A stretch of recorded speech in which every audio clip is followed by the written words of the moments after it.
The explosion shook the entire diplomatic quarter at 3:47 in the afternoon. David Reed was halfway through his lunch when the walls trembled and his coffee spilled across the security desk. Red lights flooded every screen in front of him. Tower 17 was on fire. He grabbed his radio and ran. Other security guards were already sprinting toward the emergency exits, but David headed straight for the burning building. Smoke poured from the upper floors like a black waterfall climbing into the sky. The heat hit him even from 100 meters away. The plaza outside Tower 17 looked like chaos.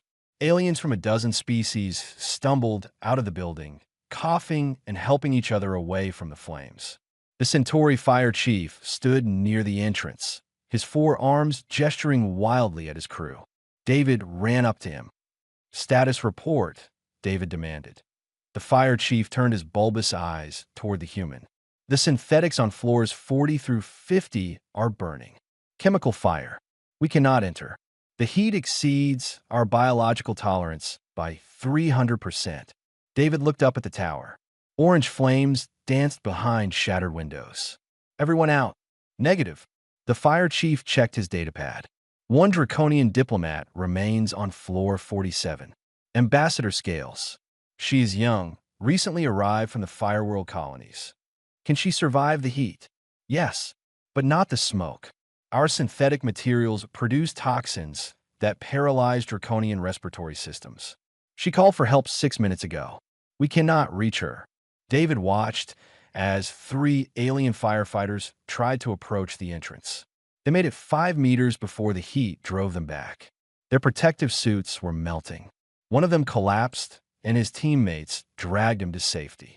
What about the other towers? Can we access her floor from the connected bridges?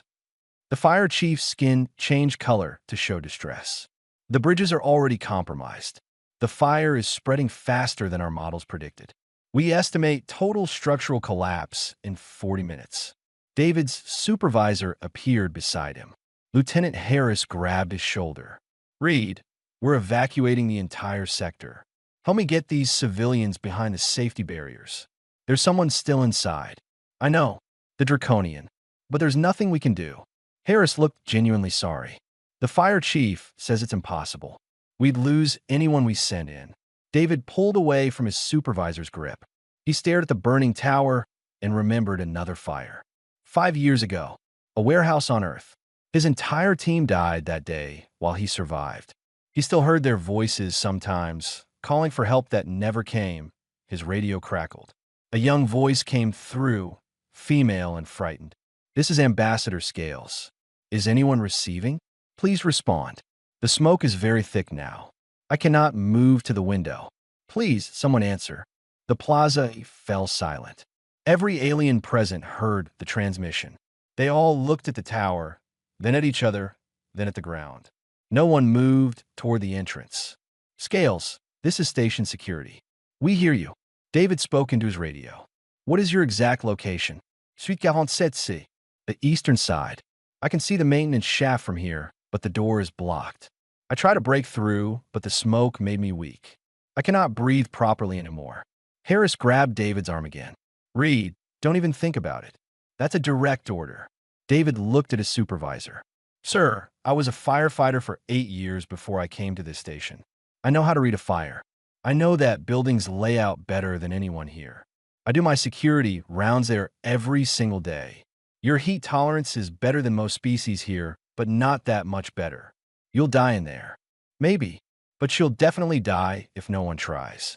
The fire chief approached them. "Human David Reed, I have reviewed your species' thermal resistance data. You can survive approximately 9 minutes at the current internal temperature, maybe 12 if you move quickly, but the smoke will kill you before the heat does." David unclipped his emergency breather from his belt. The small mask could filter toxic air for 20 minutes. "Then I better not waste time talking. Reed, I'm ordering you to stand down." Harris stepped directly in front of him. "You'll throw your life away for nothing." "It's not nothing, sir. It's someone asking for help." David pushed past his supervisor and ran toward the tower entrance. Behind him, Harris shouted orders to stop, but David didn't slow down.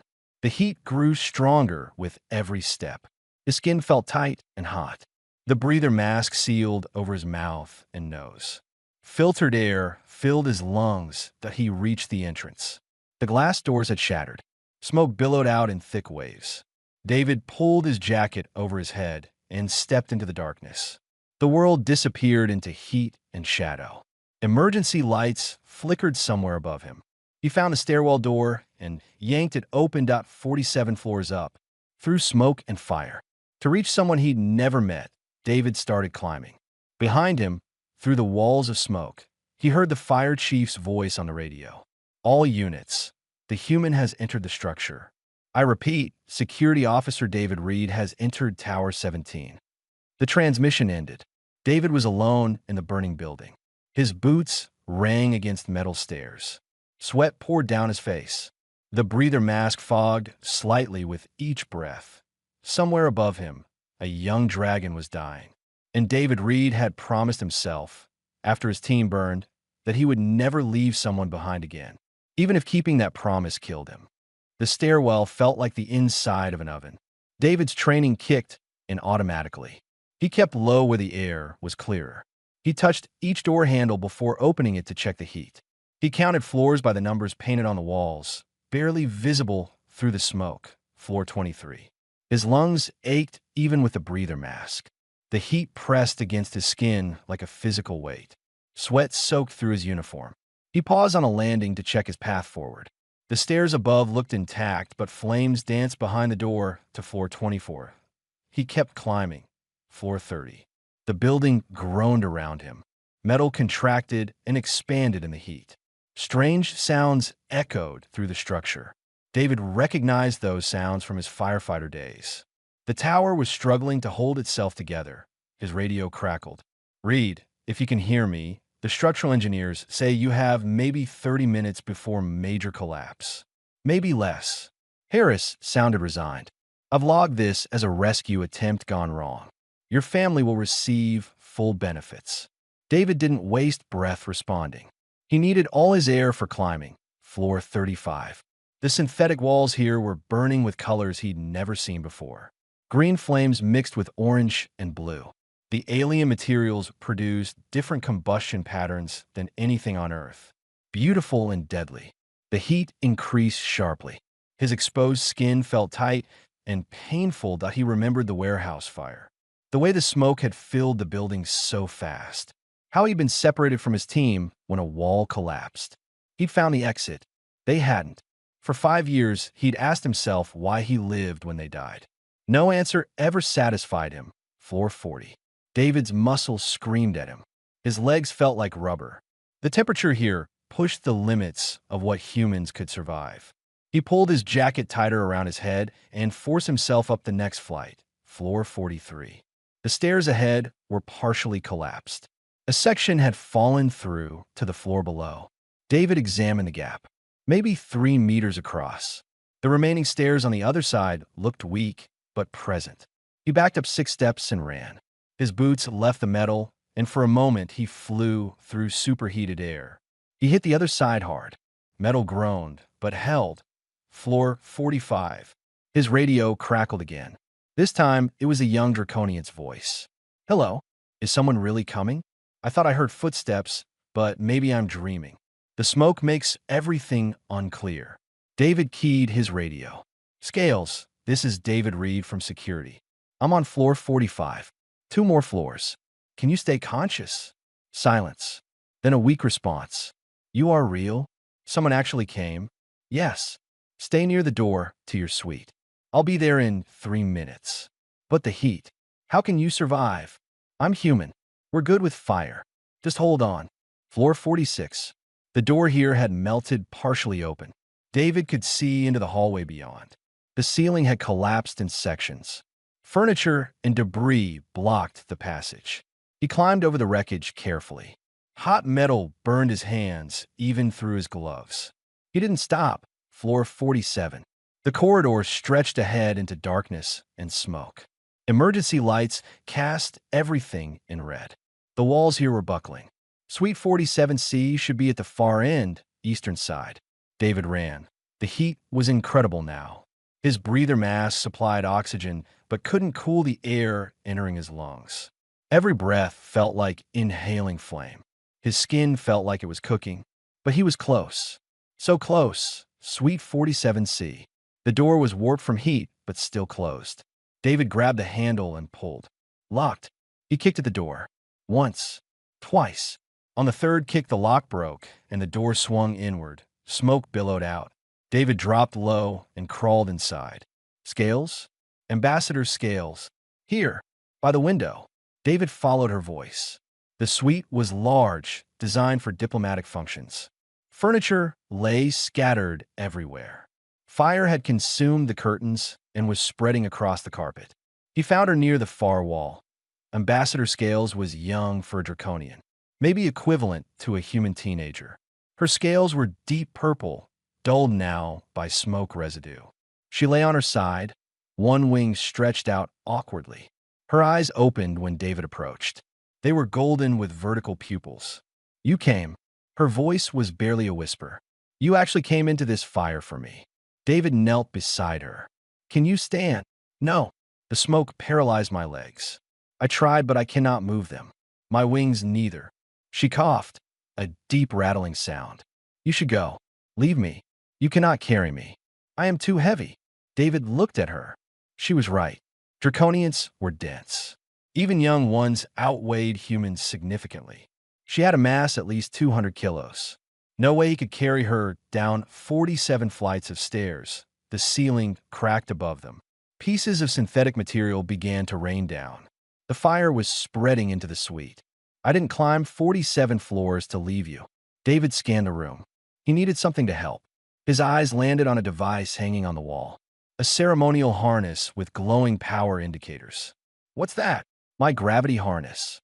For low-gravity diplomatic functions. But it was damaged in the explosion. The controls are not responding. David grabbed the harness and examined it. The main power cell was cracked, but still showing charge. The adjustment interface was fried, but the core anti-gravity projectors looked intact. He pulled out his multi-tool.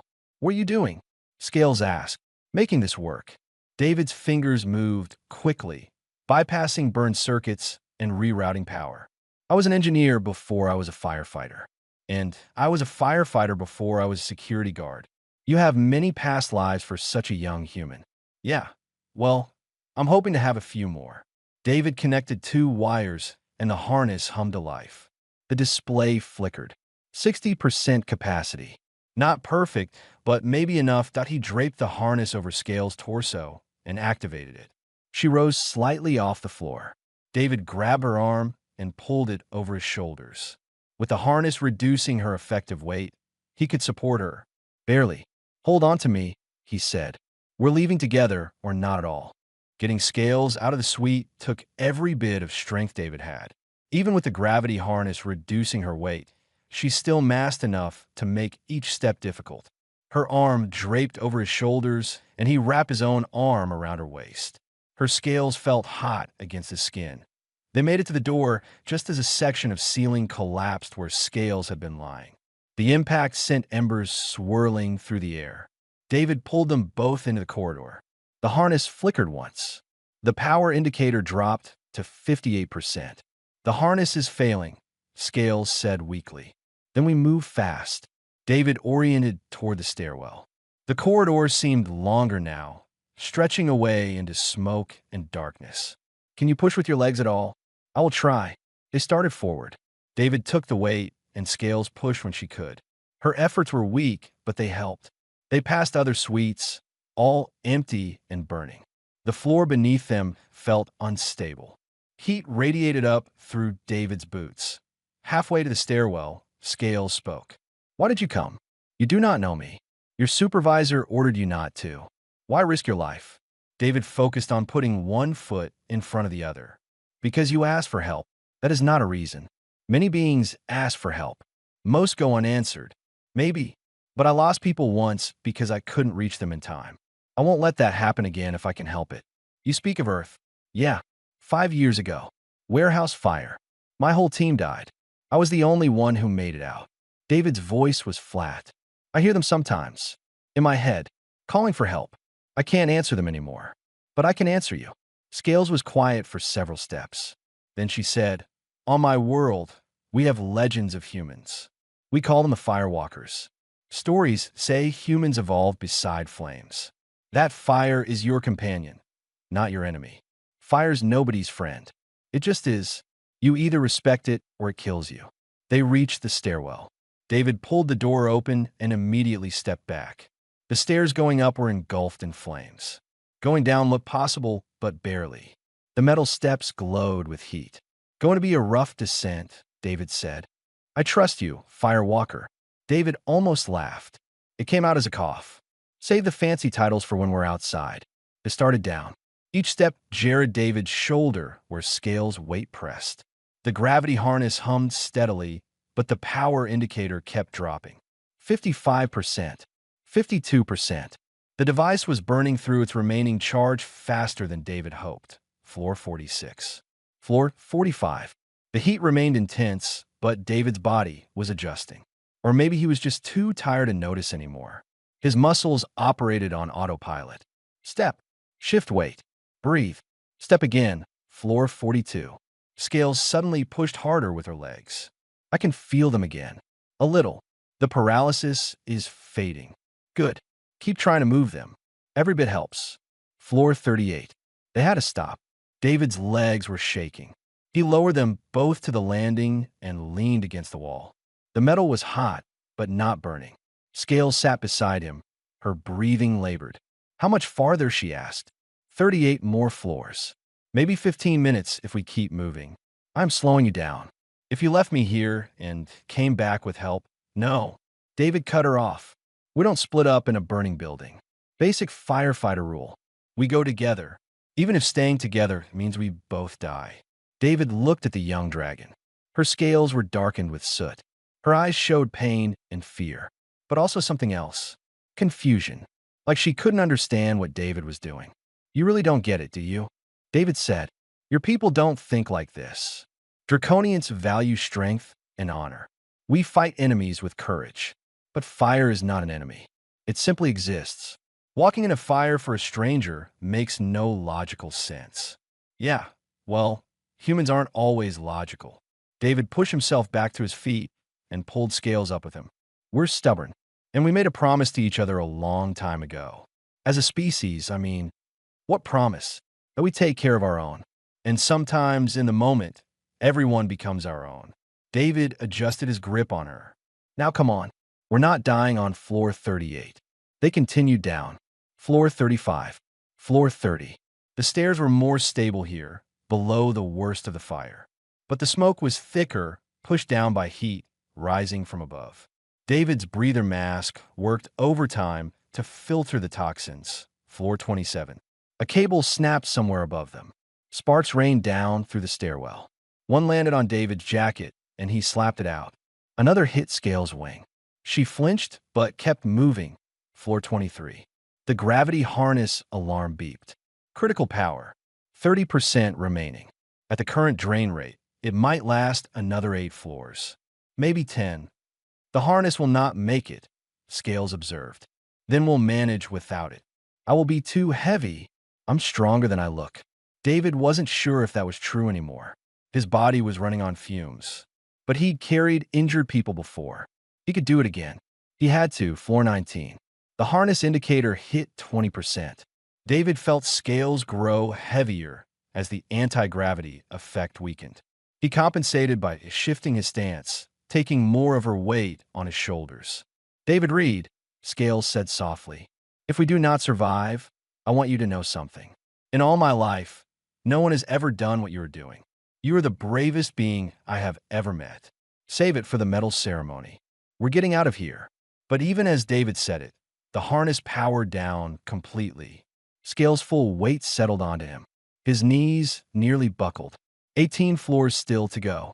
And David Reed had to carry a dragon through fire and smoke all the way to the bottom.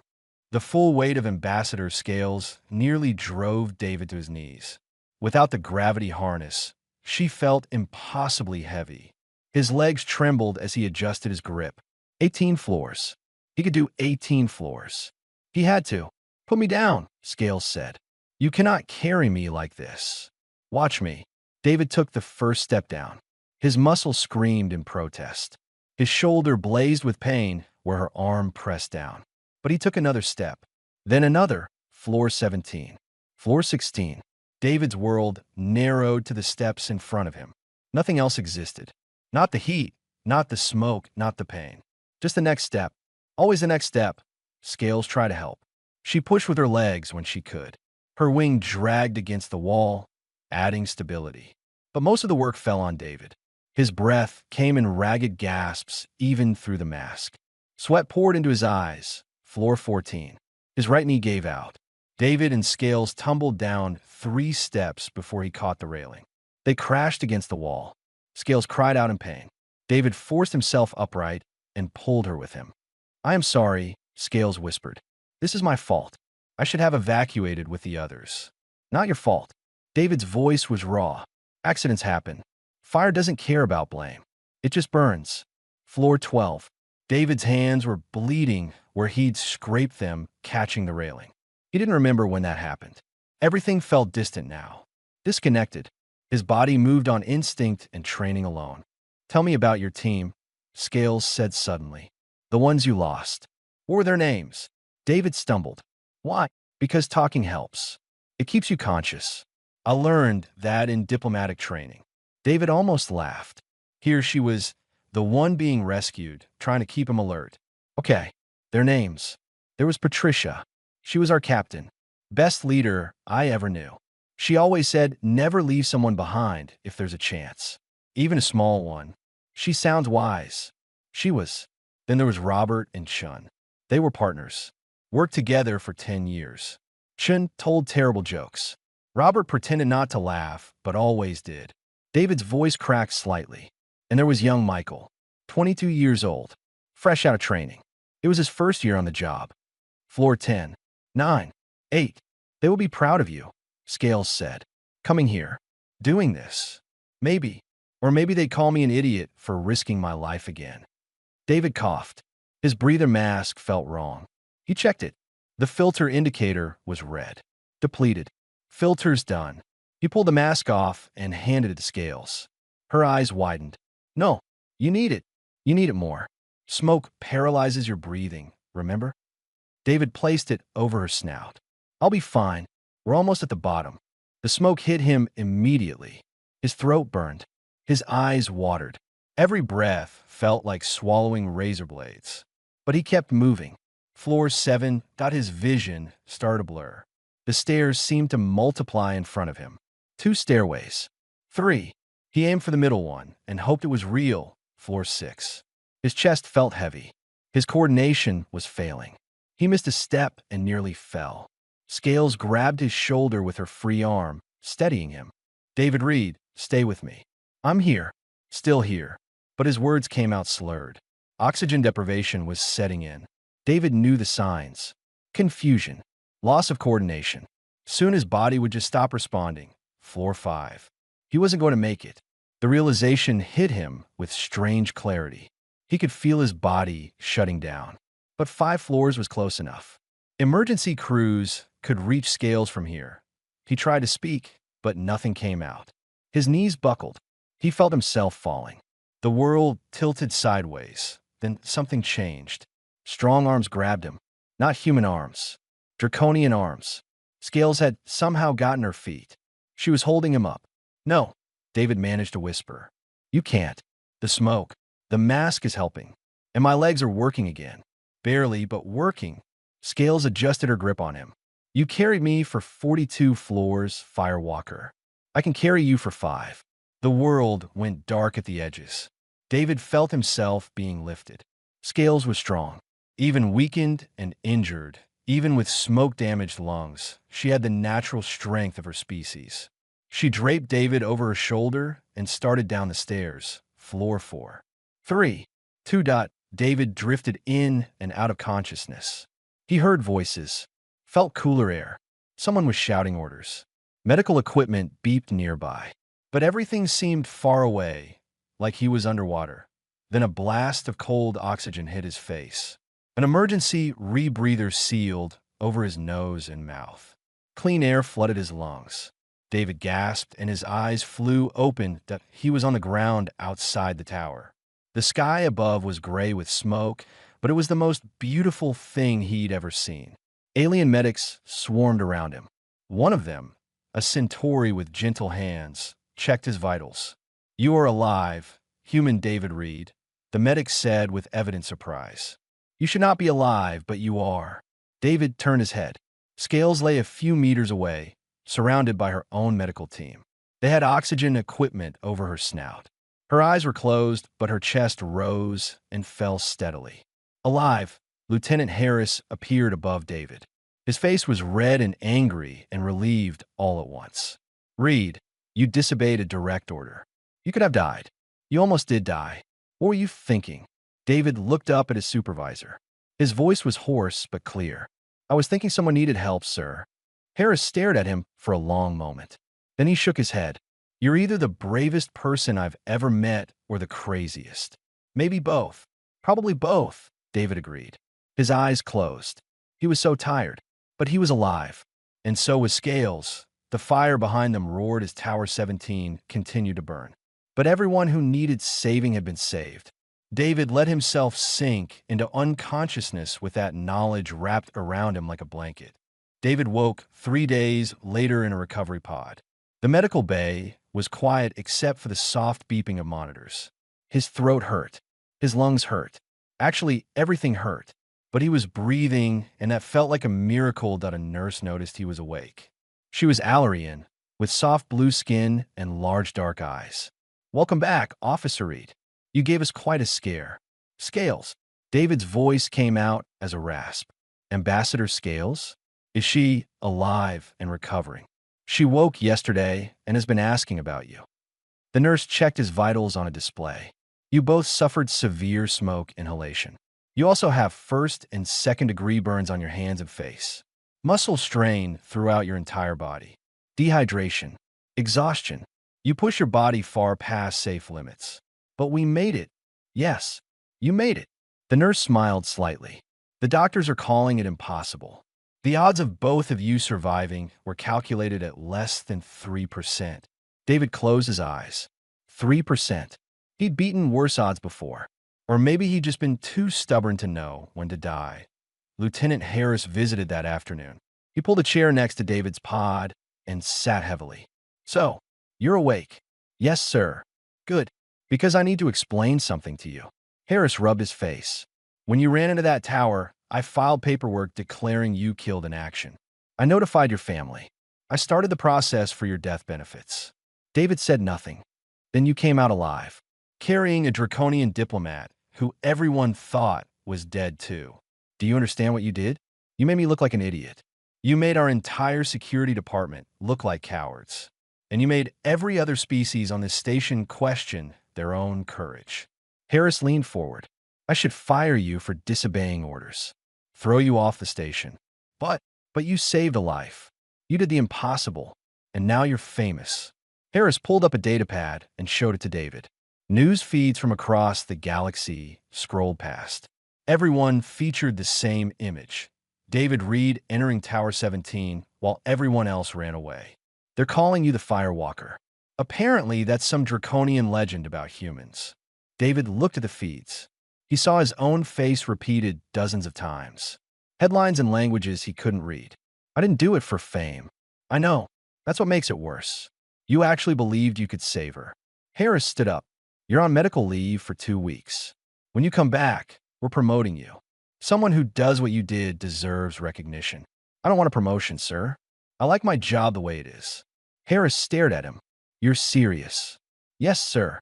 I became a security guard because I wanted quiet duty. I just want to do my job and help people when they need it." "Reed, you're one of a kind." Harris shook his head and left. The next visitor was the fire chief. The Centauri stood at the foot of David's pod, all 4 arms clasped in front of him. "Human David Reed, I must apologize to you." "For what?" "I declared Ambassador Scales unsavable. I told my teams to abandon rescue attempts. In my species' culture, accepting losses is considered wisdom. We calculate odds and act accordingly. The odds said she would die. The fire chief's skin changed to a color David didn't recognize. But you did not accept those odds. You proved me wrong, and I am grateful and ashamed. You were working with the information you had, David said. I just had different information. I knew what humans could survive. Still, I learned something from you. Sometimes the wise thing is not to accept loss. Sometimes the wise thing is to try anyway. The fire chief bowed, a gesture that looked awkward with his body structure. Thank you for teaching me this. After the fire chief left, David lay alone with his thoughts. Through the window of his recovery pod, he could see Tower 17 in the distance. It was a burned shell now, cordoned off for demolition. Black streaks marked the upper floors where the fire had raged. He'd gone into that tower, expecting to die. Hoping not to, but expecting it. And he'd do it again tomorrow if someone needed help. That was the thing about being human. Logic could tell you the odds, but it couldn't stop you from trying anyway. That evening, Scales visited. She moved slowly, her wing wrapped in medical supports. Burns marked her scales in several places. But she was alive and alert. Her golden eyes found David immediately. "Fire Walker," she said softly. "Just David. Please." She settled into the chair Harris had used. For a moment, neither of them spoke. Then Scales said, "I've been trying to understand what you did. For 3 days I have thought about it, and I still cannot understand." "What's to understand?" "You needed help." "I helped. But the cost. You risked everything. For me. A stranger. A different species. It makes no sense." David shifted in his pod, wincing at the movement. "Tell me something. If you'd seen someone trapped in that fire, someone from your own world, would you try to save them?" "Of course. They would be kin, right? But what if it was someone from an allied world? Still friendly with your people?" Scales thought about it. "Yes, probably. Diplomatic relations matter." "Okay. Now what if it was someone from a neutral world? Not allied, not enemy. Just someone you knew nothing about." I do not know. Perhaps not. The risk would be too high." "There's your answer," David said. "Humans don't really see those categories the same way. When someone asks for help, they're just someone who needs help. Where they're from doesn't change that. But you could have died." "Yeah, but I didn't. And now you're alive. That's what matters." Scales looked down at her claws. "My people have a tradition. When someone saves your life, you owe them a life debt. It is sacred, unbreakable. You don't owe me anything. I owe you everything." Scales met his eyes. "And I will repay it. I have requested transfer to Station Harmony permanently. I will serve here, near you, until my debt is fulfilled." "Scales, really, you don't need to. It is decided." She stood carefully. "You gave me a second chance at life, David Reed. Now I will ensure you never face danger alone again." She left before David could protest further. He lay back in his pod and stared at the ceiling. Somehow he'd gained a dragon as a friend. Life was strange sometimes. 2 weeks later, David returned to duty. His hands still had healing burns wrapped in thin bandages. His lungs protested every deep breath. But the doctors cleared him for light work, and he needed to get back to normal life. Except nothing was normal anymore, that he couldn't walk 10 meters without someone stopping him. Aliens from species he'd never met wanted to shake his hand or touch his shoulder or bow at him. They called him Fire Walker, Hero, the brave human. David tried to explain he was just doing his job, but no one listened. Lieutenant Harris pulled him aside on his first day back. "Reed, I know you wanted to stay a regular security guard, but Command has other plans. They're making you head of emergency response for the entire station." "Sir, I don't want that. I'm not qualified. You ran into a burning building that everyone else fled. You saved a diplomat from certain death. You're the most qualified person we have." Harris handed him a new uniform with different insignia. "This isn't a request. It's an order. But don't worry. The job is mostly training others and planning protocols. Very boring. Very safe." David took the uniform. He wanted to argue, but Harris's expression said that wouldn't help. "Yes, sir." The real surprise came during his first patrol of the rebuilt diplomatic quarter. Tower 17 was gone now, replaced by a memorial garden. David stopped there to pay respects to the building that almost killed him. "It is beautiful, is it not?" Scales appeared beside him. She wore diplomatic robes now, formal and elegant. Her burns had healed well, leaving only slight discoloration in her scales. Yeah, better than the burned wreck it was. David looked at the young dragon. I thought you'd be busy with diplomatic work. I am, but I arranged my schedule to match your patrol times. She fell in a step beside him. I told you I would not let you face danger alone again. Scales, you're an ambassador. You can't spend your time following a security guard around. Can I not? Who will stop me? She smiled, showing sharp teeth. Besides, I like walking with you. You see the station differently than others. You notice things. They walked in comfortable silence for a while. Other beings gave them space. The human and the dragon, walking together. It had become a familiar sight on Station Harmony over the past 2 weeks. I have been studying human culture, Scales said eventually, trying to understand your species better. Do you know what I learned? What? That humans are terrifying. She said it matter-of-factly, like commenting on the weather. Not because you are strong, not because you are aggressive, but because you are unpredictable. You do things that no logical being would do. You run into fires. You fight against impossible odds. You sacrifice yourself for strangers. Other species do those things too. Sometimes. Rarely. But with humans it is common. Expected even. There are thousands of stories like yours on Earth. Firefighters, rescue workers, soldiers, ordinary people who became heroes. It is part of your culture. Scales looked at him. Do you know what the other species call humans now? After your rescue, firewalkers. That is the draconian name. But others have different names. The Centauri call you the unreasonable ones. The Ilarians call you the protectors. The consensus across all species is the same, though. Humans are dangerous because you care too much. David stopped walking. Caring isn't dangerous. It is when it makes you run into burning buildings. When it makes you fight unwinnable battles.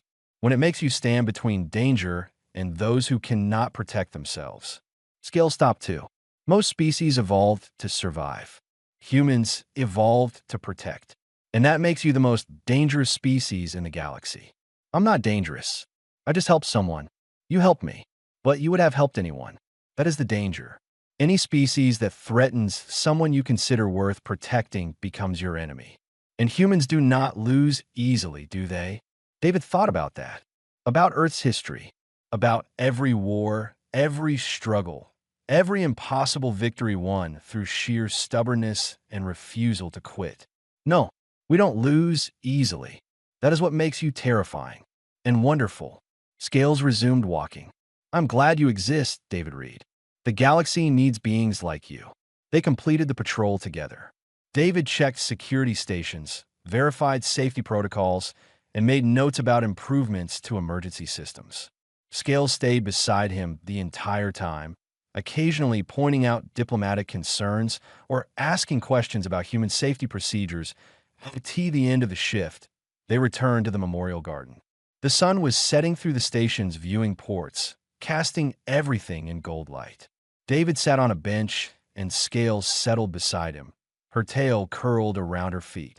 Do you ever regret it? Scales asked quietly. Going into that tower? You nearly died. No, never. David was surprised by how certain he felt. I've had a lot of time to think about it. About my old team. About the choices I've made. And I realized something. I can't save everyone. I couldn't save Patricia, Robert, Chun, or Michael. But I could save you. And that matters. It matters very much to me. Good.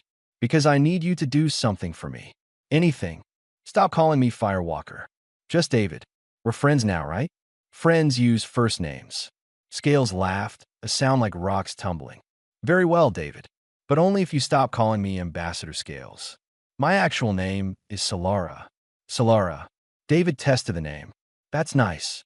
Easier to say than Ambassador Scales. I thought so. Solara stretched her wings slightly, careful of the healing injuries. Tell me, David, what do humans do when they're not running into burning buildings? Lots of things. We drink coffee. We tell jokes. We complain about paperwork. Very boring stuff. That sounds perfect. I would like to learn about boring human things. David smiled. I think we can arrange that. They sat together as the artificial sun set, a human and a dragon, watching the memorial garden grow dark. In the distance, Tower 17's replacement was under construction. It would be safer this time. Better fire suppression, stronger materials, multiple escape routes. But David knew that if another fire happened, if someone called for help, he'd run into the flames again. Because that's what humans did. They protected each other. They protected anyone who needed protecting. Logic didn't matter. Odds didn't matter. What mattered was that someone needed help. And as long as people needed help, humans would be there. Unreasonable, unpredictable, and unstoppable. Solara was right. That made them dangerous. But it also made them necessary. The galaxy needed firewalkers. And David Reed was proud to be one.